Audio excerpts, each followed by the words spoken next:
Bismillah, Assalamualaikum warahmatullahi wabarakatuh. Selamat pagi Bapak Ibu sekalian. Pada kesempatan ini saya akan menjelaskan terkait dengan laporan pelatihan dalam bentuk portofolio analisis 5W1H. Jadi di sini ada 3 portofolio yang akan disusun.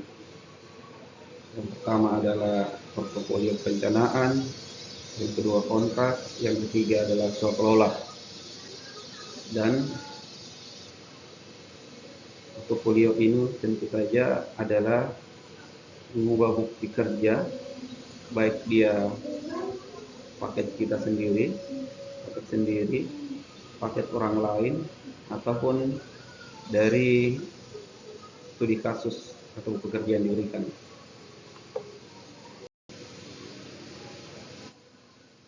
Yang perlu saya sampaikan adalah portofolio itu bukan sekedar lampiran, tapi portofolio adalah bukti kerja yang dianalisis yang akan menggambarkan kompetensi peserta. Jadi dokumen ini membuktikan apa yang dikerjakan. Analisis menjelaskan mengapa keputusan itu diambil, kemudian bagaimana prosesnya dan apa hasilnya. Jadi secara garis besar ada 3 yang utama. Mengapa keputusan itu yang diambil, bagaimana proses keputusan itu yang diambil, dan apa hasil dari keputusan itu. Nah, bagaimana bisa membuat laporan? Yang pertama adalah memilih paket yang tepat. Apa bukti paketnya tepat? Yaitu sesuai dengan indikator level 3. Kita sudah pelajari bahwa indikator level 3 itu tidak kompleks, tidak juga sederhana. Kemudian dipastikan bahwa paket ini ada dokumen-dokumen pendukungnya atau buktinya cukup, dan buktinya ini dapat dipertanggungjawabkan. Yang kedua adalah tiap indikator tadi itu ada IPO-nya. Jadi dipetakan yang mana input, yang mana proses, yang mana output. Jadi bagaimana input itu adalah sumber daya, kemudian proses itu adalah keputusan-keputusan, kemudian output itu adalah hasil kerja. Yang ketiga adalah menulis 5W1H, yaitu menjelaskan konteks para pihak, waktu, lokasi, alasan, dan langkah kerja. Kemudian yang terakhir, merangkai portofolio yang utuh. Itu ada narasinya, ada bukti, ada kesimpulan, dan saran yang saling menguatkan. Itu hasil belajar yang diharapkan setelah portofolio berhasil disusun. Nah, 3 domain atau 3 jenis kompetensi, kemudian dilapor 8 indikator. Oke.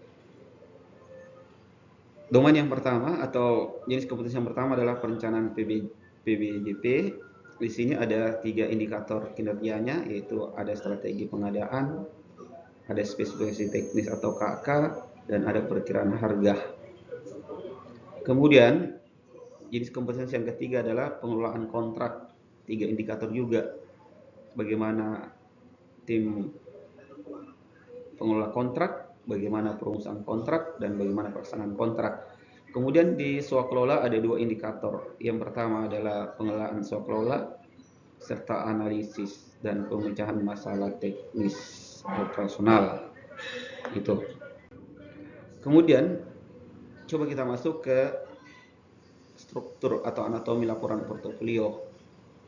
Yang pertama ada kopernya, di sini ada identitas peserta dan jenis kompetensinya. Berarti ada 3 koper. Kemudian persetujuan coach berarti ada 3. Kemudian bab 1 adalah sumber data atau informasi paket dari mana, kemudian data paketnya, kemudian input, proses, output, dan 5W1H. Bab kedua adalah kesimpulan dan saran. kesimpulan ini dan saran minimal sesuai dengan jumlah indikator. Yang terakhir adalah lampiran. Lampiran adalah dokumen pengadaan atau yang tidak punya paket jawaban buku kerja. Seperti itu ya. Nah, sumber. Jadi sumber analisis bisa paket sendiri, bisa paket pihak lain. Kalau paketnya pihak lain, maka mesti didukung dengan wawancara serta akses bukti atau izin penggunaan dokumen tersebut. Kemudian pilihan yang ketiga, buku kerja. Ini digunakan apabila portofolio paket tidak tersedia. Nah, sumber analisis ini harus diuji layak apa tidak. Gimana memastikan layaknya? Setiap jenis kompetensi ada indikator paket-paketnya. Oke.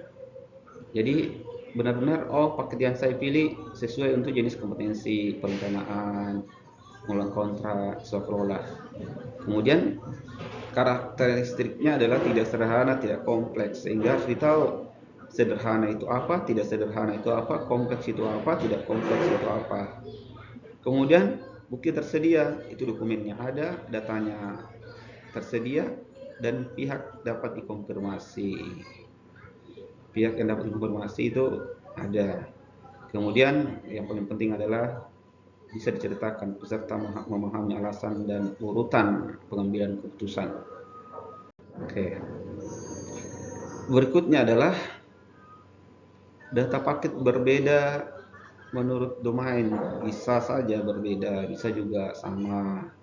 Yang jelas Sokola pasti berbeda dengan jenis kompetensi di perencanaan dan kontrak. Perencanaan ada nama paket, KLPD-nya, satuan kerja, tahun anggaran, ID RUP, PAGU, dan APS. Kemudian jenis barang atau jasanya. Di jenis kompetensi kontrak sama, identitas paketnya, RUP, HPS. Nah, ada tambahan nilai kontrak, jenis barang jasa, bentuk kontrak, dan jenis kontrak. Kalau di swasembada, informasinya, data paketnya adalah identitas paket, RUP, PAGU atau nilai kontrak, tipe swasembada, apakah 1, 2, 3, atau 4. Kemudian siapa pelaksana swasembadanya, kemudian lokasi dan tahun anggarannya. Berikutnya adalah IPO. IPO ini menjawab alur. Jadi menjawab alur maksudnya bagaimana dari tidak ada menjadi ada. Itu input, proses, output. Nah, jadi dia alur. Jadi menunjukkan bagaimana input diproses menjadi output. Jadi input itu adalah sumber daya, data, orang, alat, kemudian proses itu adalah keputusan, kemudian output menghasilkan keluaran. Sementara 5W1A itu menjawab alasan, menjelaskan apa, menjelaskan siapa, menjelaskan kapan, di mana, mengapa, dan bagaimana pekerjaan tersebut dilakukan. Nah, bagaimana bisa membuktikan bahwa portofolio ini sesuatu yang bisa dipertanggungjawabkan, sesuatu yang menggambarkan kompetensi peserta, maka dia memiliki rantai yang tidak terputus. Pertama adalah dia memiliki data, itu data terkait dengan identifikasi kebutuhan, aturan, harga, dokumen. Kemudian ada keputusan, pilihan dan pertimbangan. Kemudian ada proses, langkah-langkah dan siapa yang terlibat dalam proses itu atau para pihaknya. Kemudian output, itu apa yang dihasilkan, apakah dokumen atau hasil kerja. Yang terakhir adalah semua, baik dia data, baik dia keputusan maupun output, itu menjadi bukti yang menjadi lampiran. Seperti itu. Berikutnya adalah kita fokus ke jenis kompetensi pertama, itu perencanaan pengadaan barang dan jasa pemerintah level 3.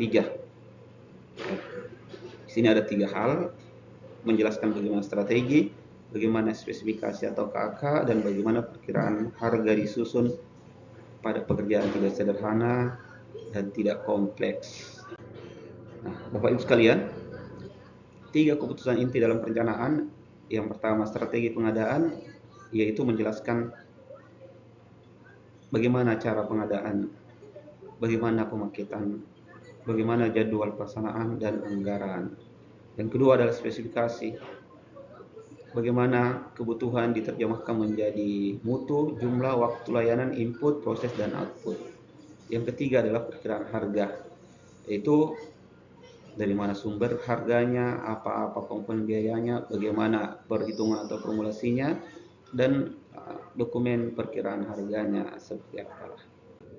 Strategi, kita fokus di strategi. Strategi pengadaan yang harus menghasilkan arah.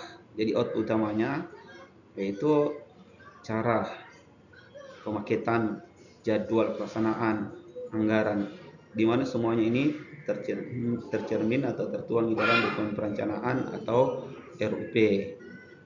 Bukti yang menguatkan terkait strategi ini adalah di RUP akan terlihat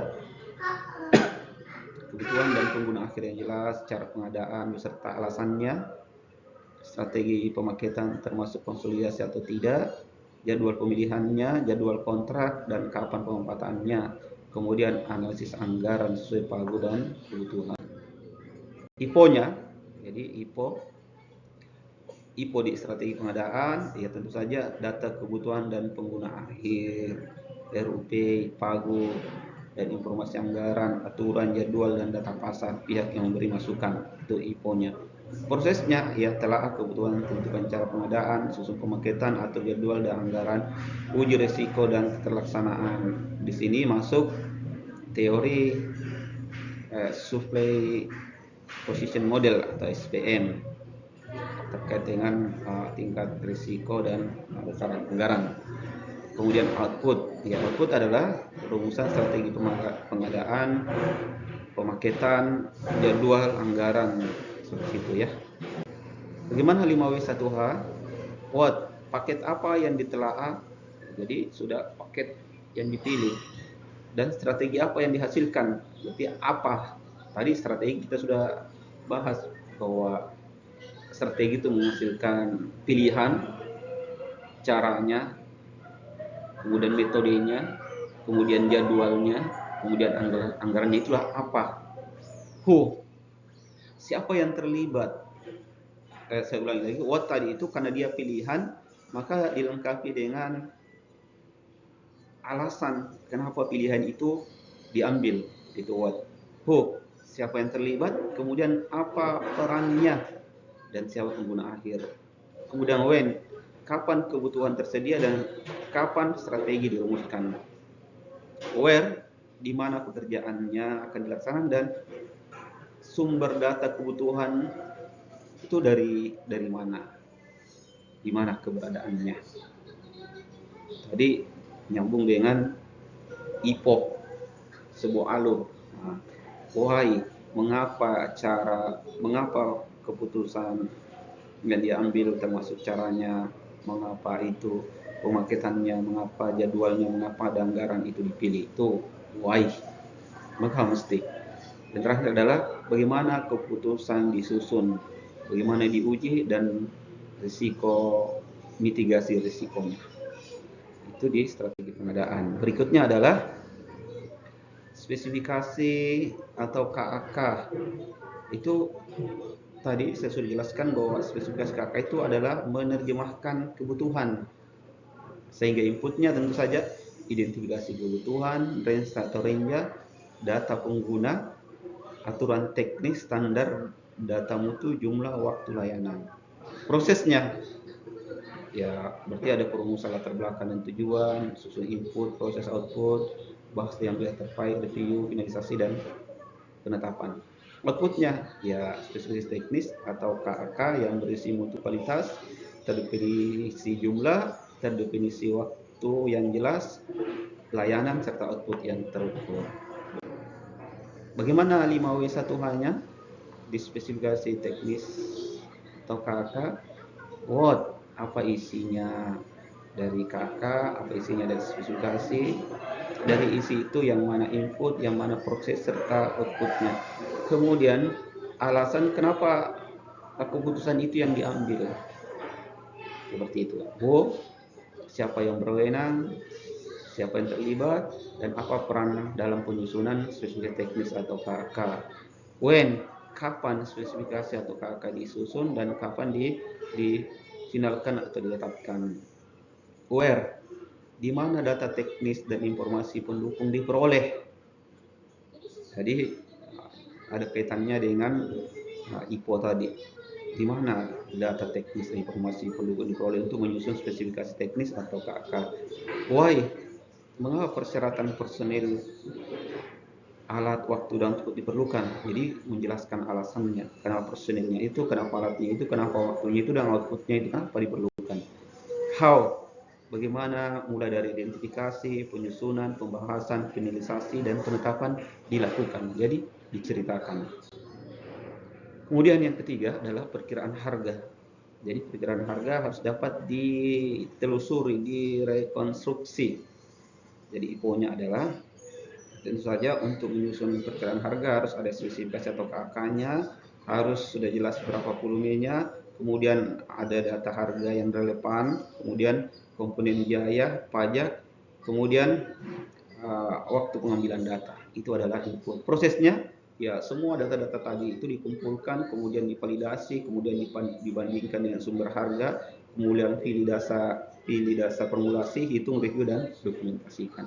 Output ya dokumen perkiraan harga HPS yang menguraikan komponen biaya yang terbaca, sumber data terlacak, dan formulasi dapat dijelaskan. Nah, bagaimana 5W1H-nya?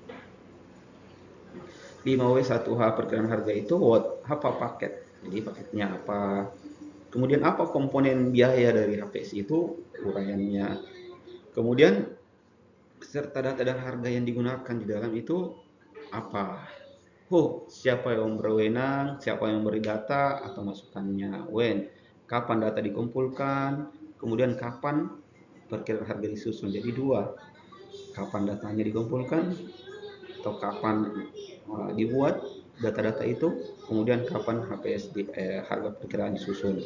Where, dari mana sumber harga tadi, dari mana informasi pendukung diperoleh.